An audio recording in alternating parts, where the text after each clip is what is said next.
Hey, how you doing? It's Dave Corlett here from the creative agency Shaped By, and a big warm welcome to the Changemakers episode 42, part 2.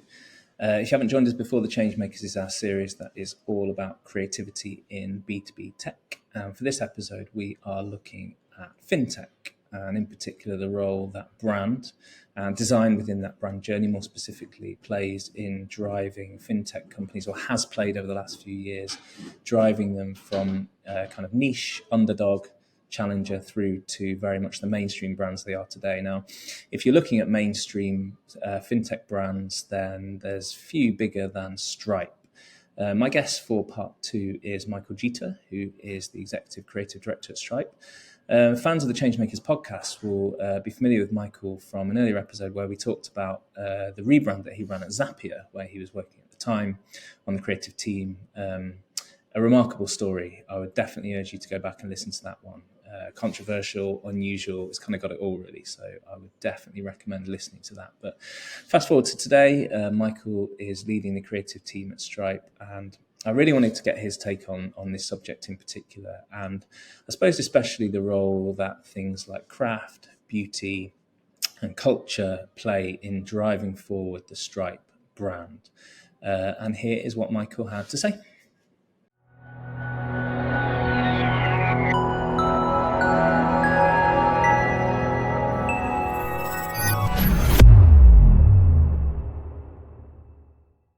Hey, Mr. Jeter, welcome to the Changemakers. How are you doing today?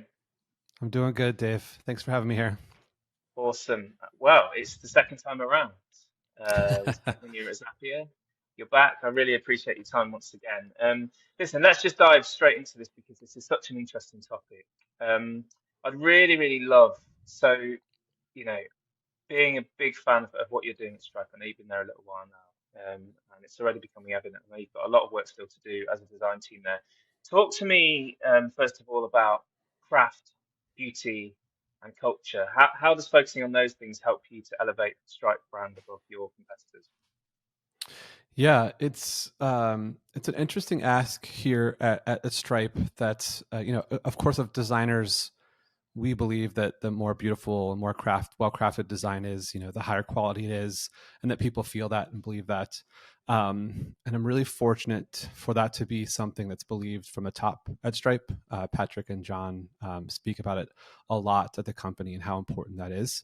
And it's kind of like, if it's so well taken care of from the design position, obviously it's going to be that well taken care of, like all the way through to the product and the code. And that's a really a wonderful kind of ask to have as we move forward. So it's can be tricky where that level, that bar of creative, has to be met for us to be able to ship something. But holding ourselves to that level has been a really interesting thing to adjust to, and a challenge to kind of reach from a brand perspective. I mean, just that leadership point is really interesting. The conversations that we have on this podcast and elsewhere, time and time again, companies seem to fall into two camps. Either the leadership get it or leadership don't. But in finance or in fintech, do you think that is something fairly unique, or do you think actually it's something that is becoming more prevalent as people realize that, especially within kind of crowded markets like financial services, design is one of the main things that helps brands to stand out and be distinct and craft that unique place in the marketplace? Yeah, I think there's two levels that I've been thinking about it. There's the kind of crowded market level, which every tech company goes through, right? Where they have a great product and they start and they go, well, we don't need marketing, we don't need brand, we just have a great product. I think just that's ubiquitous across tech. And as more and more companies kind of compete, the only thing that really separates in a lot of ways is brand. Obviously, the quality of the product is I do say so myself, much better than all the other competitors, that's right. But to get people to even understand that and to get the product, it takes that kind of a brand quality to get folks in. I think what's interesting in the fintech way of thinking about brand, or at least design, that I've been thinking about a lot is that money has always relied on kind of technological advancements in design to show its value, right? You look at a dollar bill or paper currency any time throughout history, like the artistry is phenomenal, right? The craft is phenomenal. The technology to keep people from kind of copying the bills and using counterfeit and stuff like that has always been like pushing forward in the kind of technological sense. So there's this interesting idea where kind of money has this emotional value for folks, right? It's not real. We made up this concept of money, right? It's this thing that we all agree about. So from a perspective of value and believing in its value, the beauty of currency has always been really, really important. And so it's interesting when that moves into a digital sense, when you don't touch the dollar bills or the currency as much anymore, how does that value kind of translate in the way that you're using or thinking about money and the value of money? And so I think there's like a steep tradition in history and kind of the quality and craft when it comes to finance.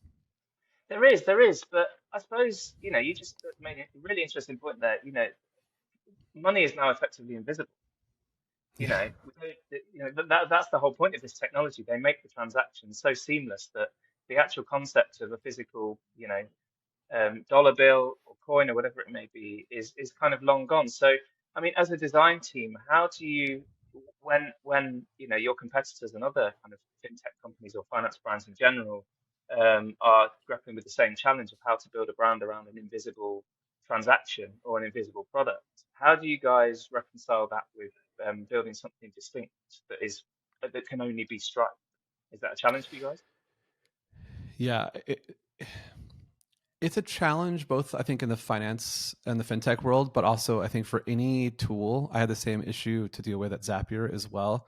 Any tool that is kind of this supporting behind the scenes type of thing, where a company starts and then they need these different pieces and parts to be a successful company, they kind of plug them in.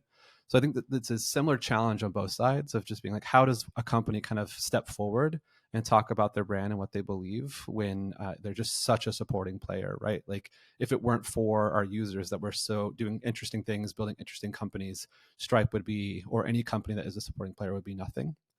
So then you kind of get into that world of, okay, how do you talk about your customers and users in interesting ways without taking any credit for their success, but also being this kind of supporting behind the scenes kind of player that's like pushing for their success and trying to build tools that support or reduce the friction for their success. And so I think those are kind of the ingredients that you start to kind of create a unique brand and storytelling of, but like, why do you exist? What value do you bring? And then how do you do that in a way that's appreciated and supported, but also not kind of taking credit and not being braggadocious at the same time. It's a unique challenge. Yeah, it certainly is. And the other thing, we spoke a little bit before this about beauty, craft and beauty. Um, is that kind of does the emphasis on that come from you as a design leader to say, well, I believe that brands need to have that inherent beauty to be pleasant and engaging to interact with, or is that kind of more driven from, Stripe's perspective as a brand? We want this, the experience of interacting with this brand to be beautiful. Is it kind of like a combination of the two? Yeah, it's a combination. It comes from the top in a lot of ways. I think the DNA of any company when it started really early, like kind of the early things, the early wins, the things that you kind of really understand, push and propel your company forward, start to cement how you view things. So really early on, Stripe was known for making and pushing kind of a really interesting, well designed, kind of highly technical websites and landing pages, and was known for that beauty. And as that beauty started to kind of create buzz on social media or just in different parts of the industry, that value was kind of seen over time. And so being a brand that values that beauty and is seen as someone who cares and takes care for that level of beauty is something that's been seen to be valuable for the company and for the users to kind of understand, like, we care about quality through in and throughout. So that beauty is more of like a signal of like, if you can put the effort into making something so beautiful, then you can also put the effort into everything else. And I think it's a signal of strength in a lot of ways from a brand perspective. Yeah, and was that ethos? You think when Stripe came along, you guys were definitely seen as a kind of a real challenger to some very established and traditional financial institutions. Was it kind of a pushback against that, and that kind of slightly stayed industry, or again, was it just kind of how Stripe wanted to do things? I think it was very much the way that Stripe wanted to do things. The folks that first joined the company and what they cared about. There was this interesting kind of groundswell of hiring really thoughtful designers super early on. There's always been a tradition at Stripe with really thoughtful, really high end designers, um, and they were attracted to Stripe for whatever reason, and that kind of continues to kind of evolve from the ground up. And it's attracted you as well. So they must Yeah, be doing something it right. has. Yes, yes. I've always, I think, in the design industry, at least in tech specifically, Stripe has always been one of those companies that you knew you wanted to be a designer there because they truly cared. Yes. Yeah, definitely.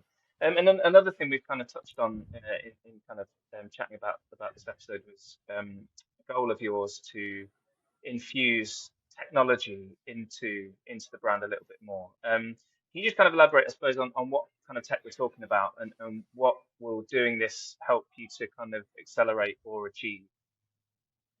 Yeah, I think the kind of connective tissue between what we talked about with craft and beauty and kind of getting technology is that third piece of culture that we didn't quite talk about yet, and it's this idea of like, what is the culture of money, what is the culture of tech, what is like what do people kind of care about, what do they talk about, how they kind of communicate about the topics.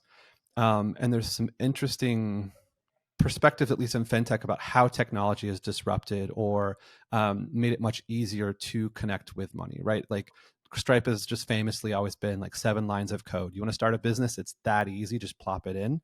And that level of technology is core to the brand, right? Like if we weren't so technologically advanced, we wouldn't be so beloved as a product.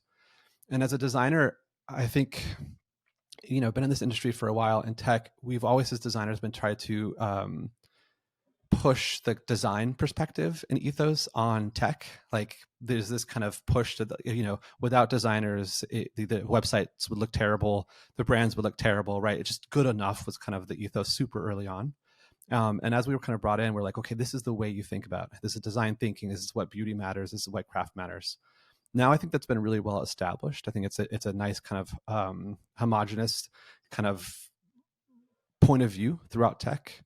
What I'm interested now for us is, now that I work at a place that's so technologically advanced, um, is how can technology then kind of give back into the design industry and building a brand?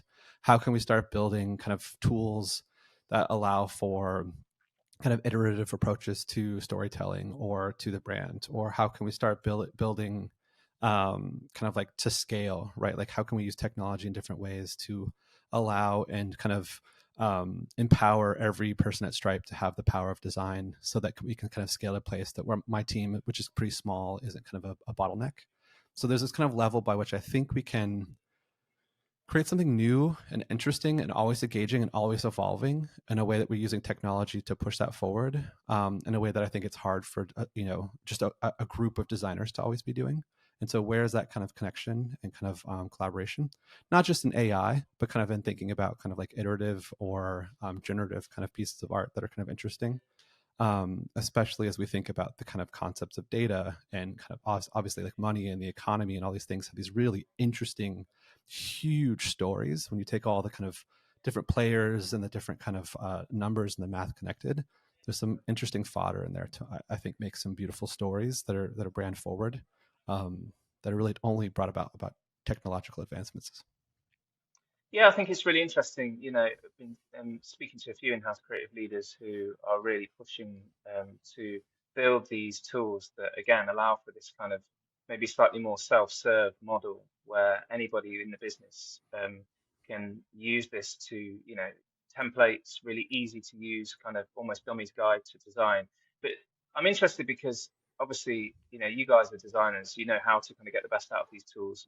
For folks who are maybe kind of non-design orientated within the business, do you have any kind of any reservations or any kind of any way to mitigate the fact that they might not necessarily be able to get the best out of these tools? Will it be kind of a really simple self-serve model? Do you have kind of training methodologies in place that are going to enable you to kind of help them do what they need to do?